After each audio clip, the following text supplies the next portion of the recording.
খুলনা জেলা এবং দায়রা জজ আদালতের সামনে বেলা 12টায় প্রকাশ্যে দুর্বৃত্তদের গুলিতে হাসিব এবং রাজন নামের দুই যুবক নিহত হয়েছেন। প্রত্যক্ষদর্শীরা যেটা জানিয়েছে যে বেলা 12টার দিকে 4টি মোটরসাইকেলে জেলা এবং রাজ্য আদালতের সামনে আসে 6 যুবক।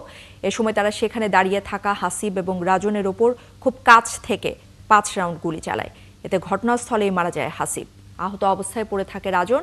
গোলাগুলির সময় আদালত পাড়ায় আতঙ্ক ছড়িয়ে পড়ে। সাধারণ মানুষ এবং আইনজীবীরা ভয়ে চারদিকে ছোটাছুটি শুরু করেন। পরে পুলিশ হাসিবের মরদেহ এবং রাজনকে উদ্ধার করে খুলনা মেডিকেল কলেজ হাসপাতালে নিয়ে যায়। কিছুক্ষণ পর চিকিৎসকরা রাজনকেও মৃত ঘোষণা করেন। তবে কারা এই হত্যায় জড়িত সে ব্যাপারে এখন পর্যন্ত কিছু জানা যায়নি। ঘটনার পরপরই আদালতের কার্যক্রম বন্ধ ছিল সাময়িক। আর নিহত হাসিব নগরীর নতুন বাজার এবং রাজন বাগমারা এলাকার বাসিন্দা।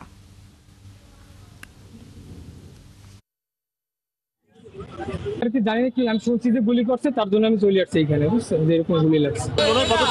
আচ্ছা, এরা আসামি না ওইভাবে ভিতরে গুলি করছে, দেখলাম নামাদাম পড়ে গেল। পুলিশ স্যাররা রয়েছে, স্যাররা বলতে স্যার এরা বেঁচে আছে, এদের যদি এখন নেওয়া হয় তাহলে এরা বেঁচে যেতে পারে।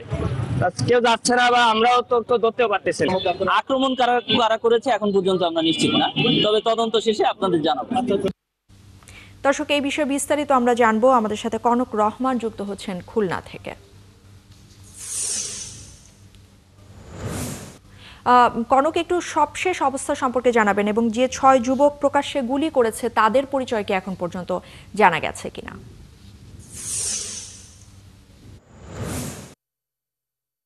চালিয়ে দুজনকে হত্যা করেছে, তাদের নাম পরিচয় এখনো পর্যন্ত আমরা জানতে পারিনি। পুলিশ তো নিশ্চিত করেনি। আমরা বিভিন্ন তথ্য বিভিন্ন সোর্সের মাধ্যমে তথ্য নেওয়ার চেষ্টা করছি, কিন্তু এখনো পর্যন্ত আমরা নিশ্চিত হতে পারিনি। তবে 6 জন হত্যা মিশনে অংশ নিয়েছে এটা নিশ্চিত। তাদের কাছে ধারালো অস্ত্র ছিল এবং সাথে দেশীয় অস্ত্র ছিল। এই দুটি অস্ত্রই তারা দুটি হত্যাকাণ্ডেই ব্যবহার করেছে। প্রথমে গুলি করেছে এবং মৃত্যু নিশ্চিত করতে পরে ধারালো অস্ত্র দিয়ে কুপিয়ে হত্যার পরে আমি যে স্থানে দাঁড়িয়েছি ঠিক এই স্থান থেকে সোজা খুলনা জেলা স্কুল দিয়ে চলে গেছে। আমি দাঁড়িয়েছি ঘটনাস্থলের ঠিক কাছে। আমার পেছনে সিআইডির একাধিক টিম এবং পুলিশের বেশ কিছু টিম কাজ করছে। তারা আসলে এখানকার যে সমস্ত আলামত গুলো রয়েছে সেসব আলামত সেগুলো তারা সংগ্রহ করছেন এবং উৎসুক জনতা তো রয়েছেই, থাকাটাই স্বাভাবিক। জনাকীর্ণ আদালতে এমন একটি ঘটনা খুলনার ইতিহাসে এটাই প্রথম। স্বাভাবিকভাবেই বলা যাচ্ছে যে আইন শৃঙ্খলা পরিস্থিতির যে চরম অবনতি ঘটেছে এটি তারই একটি জ্বলন্ত উদাহরণ। এবং খুলনা যেহেতু এই ধরনের ঘটনা বা খুলনা আশপাশ এলাকা বা গোটা দেশে এরকম ধরনের ঘটনা আগে কখনো ঘটেনি, ফলে মানুষের উপস্থিতি ক্রমশই বাড়ছে। আর যে দুজনে নিহত হয়েছেন তাদের মৃতদেহ বা নিষ্পর দেহ খুলনা মেডিকেল কলেজ মর্গে রয়েছে। এখনো পর্যন্ত সুরতহাল হয়নি। সুরতহাল শেষে লাশের ময়না তদন্ত হবে। তবে নিহতদের পরিবার মর্গে গিয়ে তাদের সন্তানদের লাশ বা পরিবারের স্বজনরা গিয়ে তাদের লাশ শনাক্ত করে সেটা আমাদেরকে নিশ্চিত করেছে পুলিশ।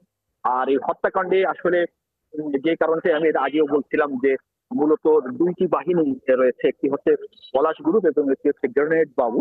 এই দুই গ্রুপের দ্বন্দ্বে কিন্তু গত 1 বছর ইস্টার খুলনার আইন শৃঙ্খলা পরিস্থিতি কিন্তু চরম অবনতি ঘটেছে এবং প্রতিদিন খুলনায় হত্যাকাণ্ডের ঘটনা ঘটছে, ছিনতাইয়ের ঘটনা ঘটছে, বোমাবাজির ঘটনা ঘটছে, চুরি কাটার ঘটনা ঘটছে। ফলে সাধারণ মানুষ ভয়ে আতঙ্কে সন্ধ্যার পরে আসলে ঘর থেকে বের হয় না। বিষয়টা কিন্তু অনেকটা এরকমই।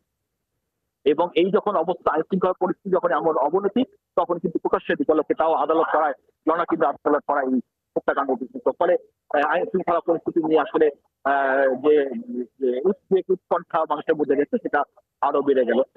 আইন শৃঙ্খলা পরিস্থিতির সদস্যরা এখানে আছেন যৌথ বাহিনীর সদস্যরা, অর্থাৎ সেনাবাহিনী, নৌবাহিনী, র্যাবের সদস্যদেরকে আমরা এখানে আসতে দেখেছি।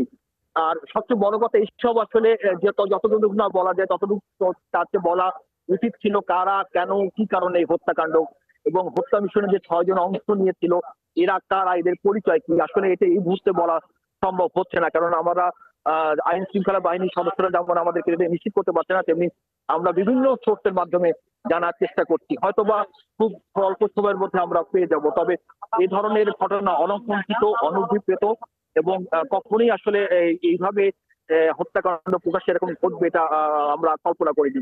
এর আগে ইস্টাতে একটা ঘটনা বলে দেখি, 2000 সালে খুলনা আদালত পাড়া থেকে পূর্ব বাংলার কমিউনিস্ট পার্টির আঞ্চলিক প্রধান আব্দুর রশিদ মালিকা ওরফে তপন, এই তপনকে কিন্তু বোমা মেরে বিস্ফোরণ ঘটিয়ে পুলিশের কাছ থেকে ছিনতাই করে নিয়ে যাওয়া হয়েছিল।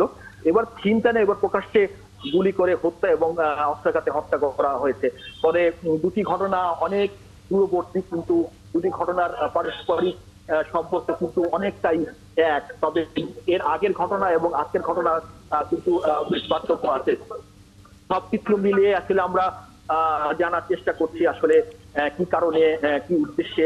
আসলে উদ্দেশ্য তো একটি, কারণ তো একটি, সেটা হচ্ছে যে বর্তমানে যে দুটি বাহিনী রয়েছে, পলাশ গ্রুপ এবং হচ্ছে গ্রেনেড বাবু, এদের আধিপত্য বিস্তার, মাদক ব্যবসা এবং সর্বোপরি এলাকা নিয়ন্ত্রণে নিয়ে এই দ্বন্দ্ব বিরাজ করছে এবং দ্বন্দ্ব জের ধরেই হত্যা, পাল্টা হত্যা, আক্রমণ, পাল্টা আক্রমণ, বর্তমানের ঘটনা কিন্তু প্রতিনিয়ত খুলনা শহরে হচ্ছে। ধন্যবাদ আপনাকে। দর্শক কনক রহমান আমাদের সাথে যুক্ত হয়েছিলেন খুলনা থেকে।